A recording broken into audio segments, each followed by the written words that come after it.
My name is Mohammed Shiraz Hussein, and I am a believer who embraced Christianity when I was in prison.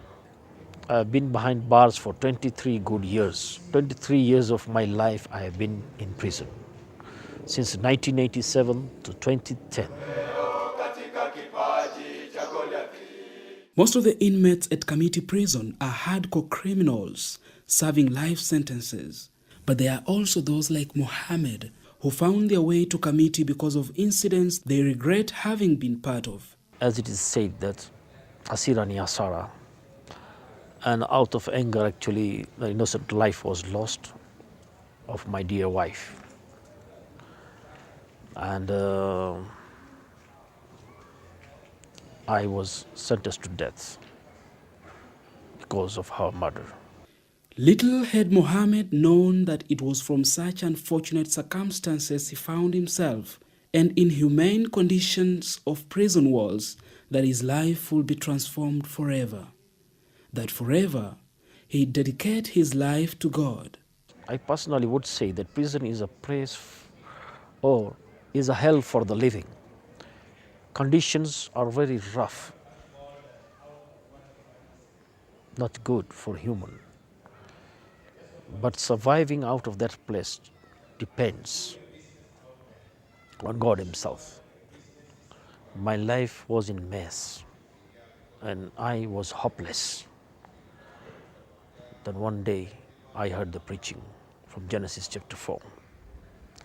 When I heard the preaching, Cain killed his brother and he was convicted by God Himself. He could not bear the weight of the sentence was given to him by God. And he had to tell God about the burden on his shoulders. The Lord had mercy on him and put a mark on his face that he won't be a wanderer and nobody will kill him wherever he go. And so that message was for me, and I accepted Christ while on death row in 1992. Until the year 2003, more than 4,000 people had been on death row for more than 2 decades in the country's overcrowded and underfunded prisons. This is the year that saw all the 4,000 inmates on death row commuted to life imprisonment following a directive by the president. The impact on the prisoners' health being cited as a reason. There was no better news to Mohammed than this, at least he thought. I fully trusted the Lord in spite of the opposition, in spite of the hard conditions. All I knew that if the Lord was with me, I can overcome all this. Because we can never be overcomers without troubles to overcome.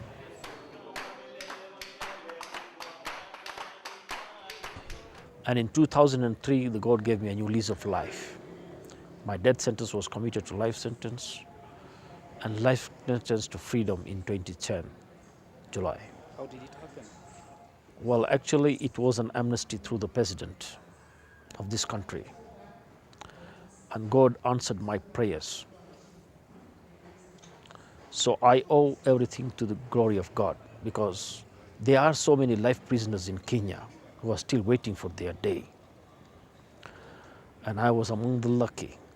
The Lord remembered me on that day. He gave me the pardon through the president.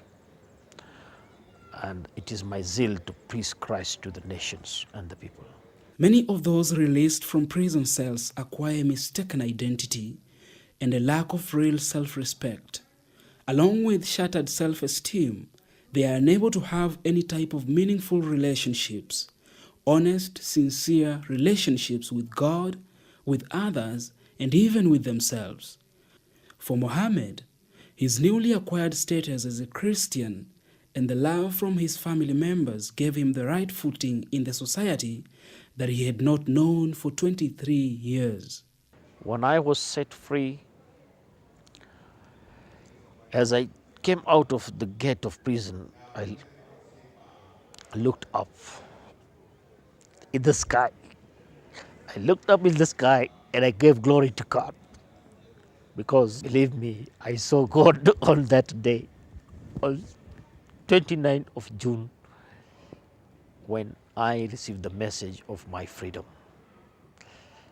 Because I believe one thing, the God who gave me spiritual freedom was able to grant me physical freedom. And I will serve the Lord all my life. For I know that whatever I lost in life, the God is going to restore everything, because He is a God of restoration. And He is going to use me as He used the great men of the Bible. Well, I would say that the church needs to pray for the prisoners, because prisoners are human beings. They have a heart of gratitude. And I would also ask the church to take the word to them.